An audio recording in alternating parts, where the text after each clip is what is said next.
verset 6. Jésus lui dit, je suis le chemin, la vérité et la vie. Personne, tu ne peux pas atteindre Dieu si tu ne passes pas par Jésus. Il n'y a aucun autre chemin. Il a montré un seul et l'unique chemin, c'est Jésus-Christ de Nazareth. Est-ce qu'on peut l'acclamer? Est-ce qu'on peut l'acclamer ce matin? Acclame Jésus. Bien, nous ne sommes pas des artistes comme l'homme de Dieu l'a souligné. Nous sommes des porteurs, des évangélistes. On apporte le message du salut, le message de Jésus-Christ, le message qui délivre, le message qui transforme, qui donne la vie éternelle. Nous ne sommes pas là pour jouer les stars, nous sommes là pour parler de Jésus. Pour te dire que voici 2025, beaucoup sont morts, tu es là. Ça veut dire qu'il y a de l'espoir dans ta vie. Jésus veut faire quelque chose avec toi. Est-ce que tu peux te décider de marcher avec lui et tu verras ce qu'il va faire de toi? Philippiens 2:8. Il s'est humilié jusqu'à la mort, jusqu'à la croix. Et Dieu l'a souverainement élevé. Souverainement élevé. La Bible déclare humiliez-vous devant la face du Seigneur et il vous élèvera. Soumettez-vous, soumettez-vous, soumettez-vous. Amen, amen. Est-ce qu'on est là ce soir? Amen. Est-ce qu'on est dans la présence du Seigneur Jésus ce soir? Est-ce que les jeunes sont là? Est-ce que les jeunes peuvent faire du bruit? Ok. Alors, toi qui es jeune, Dieu dit les jeunes, vous êtes forts parce que la parole de Dieu demeure en vous et parce que vous avez vaincu le malin. Tu veux vaincre le malin, tu veux être fort, il faut avoir la parole de Dieu en toi. La parole de Dieu, c'est Dieu lui-même. Si tu as Dieu en toi, tu auras un bon avenir. Et ton avenir, c'est aussi l'avenir de ton pays. La tradition ne sauve pas, la religion ne sauve pas, c'est la relation avec Jésus, avec Dieu qui sauve. Est-ce que tu peux décider d'avoir une relation avec Dieu ce matin? Commence à décider parce que ton avenir en dépend. L'avenir de ce pays en dépend. Acclame Jésus.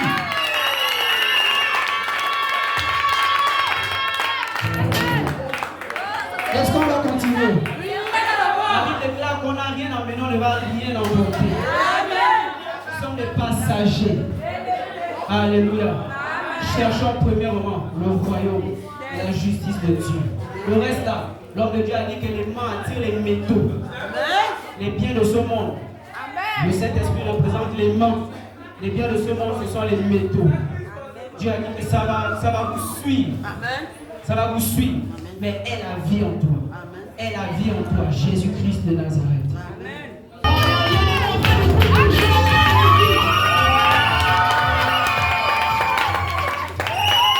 J'ai failli mourir, moi, à cause des femmes. J'ai failli mourir à cause de l'argent. La parole de Dieu déclare que l'argent est la racine de tous les maux. Le mot, c'est le plus il y a de mal. Si on fait le mal aujourd'hui, c'est à cause de l'argent. L'argent nous détruit, les femmes nous détruisent. Aujourd'hui, tu n'arrives plus à prier parce que tu as dépensé ton énergie dans le sexe. Tu as dépensé ton énergie dans l'impudicité. C'est pourquoi Dieu nous demande de fuir l'impudicité. Est-ce qu'on peut le commencer? Toute la gloire à Jésus par tes acclamations. Rends toute la gloire à Jésus par tes acclamations.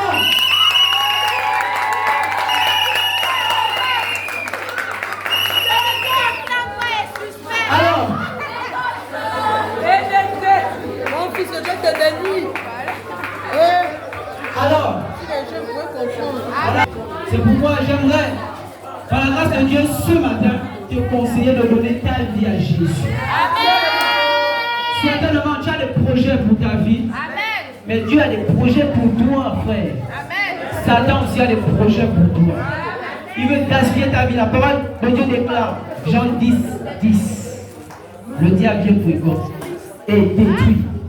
Si tu n'as pas Dieu, tu ne peux pas rester neutre. Si tu n'as pas Dieu, automatiquement, c'est le diable qui habite ta vie. Et si le diable habite ta vie, il vient pour détruire, il vient pour la détruire. Alors pour sécuriser ta vie, invite Jésus. Appelle Jésus. accepte Jésus. Donne ta vie à Jésus. Donner sa vie à Jésus, ce n'est pas la bouche. Donner sa vie à Jésus, c'est accepter de marcher selon sa parole. Donner sa vie à Jésus, c'est accepter de l'obéir jusqu'à la mort. Peu importe les circonstances. Et je prie que cette grâce te localise et que nous servons le Seigneur ensemble. Dans le nom puissant de Jésus-Christ.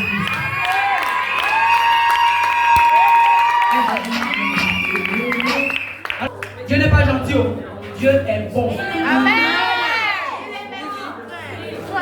Celui qui est gentil, c'est celui qui donne à celui qui lui donne. La Bible déclare que Jésus est venu mourir pour le monde. C'est lorsqu'on était encore désobéissant qu'il est venu mourir. C'est là où la bonté sort. Quelqu'un qui pratique les œuvres de bonté, c'est une personne qui fait du bien sans que la personne à qui il fait du bien le mérite. Amen. Dieu est bon. Amen. Jésus est bon.